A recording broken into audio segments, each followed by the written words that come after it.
Bonjour et bienvenue dans cette Minute Calva sur la thématique Parlons culture de sécurité. Le CREX, le patient traceur, la RCP, vous connaissez?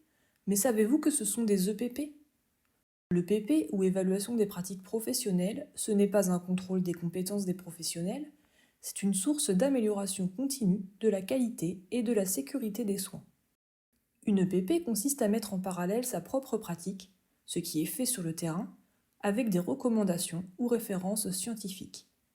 Elle est réalisée grâce à des méthodes proposées ou validées par la HAS. Cette évaluation est réalisée par et avec les professionnels eux-mêmes, parfois en impliquant l'usager.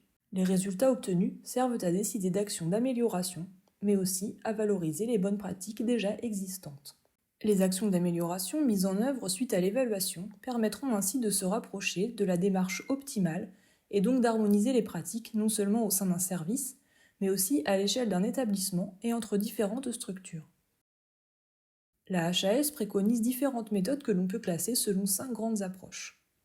La comparaison à un référentiel, comme l'audit clinique ou la revue de pertinence, l'approche par problème avec l'analyse approfondie des causes et les réunions collectives qui s'y consacrent, l'approche par processus avec les différentes méthodes traceurs ou le chemin clinique, celle intégrée à la pratique comme le staff EPP, la réunion de concertation pluridisciplinaire, enfin l'approche par indicateurs, qui peuvent être ceux définis par la HAS ou d'autres indicateurs de pratique.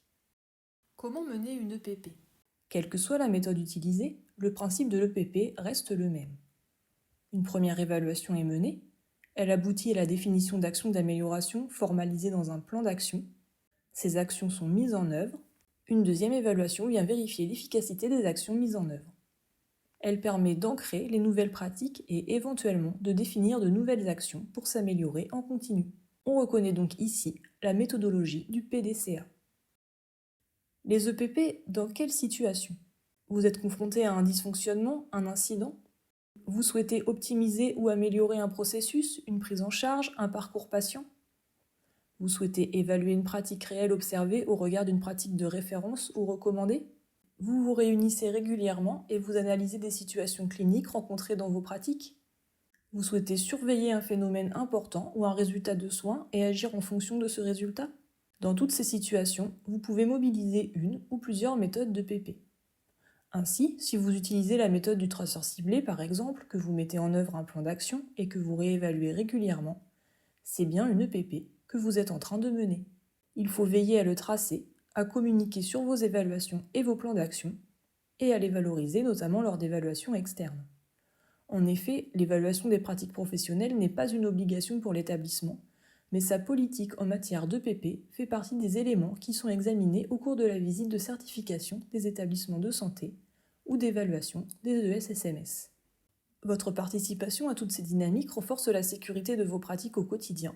Soyez-en donc l'ambassadeur dans votre service pour que chacune et chacun s'approprie ces démarches et connaisse les actions d'amélioration qui en découlent.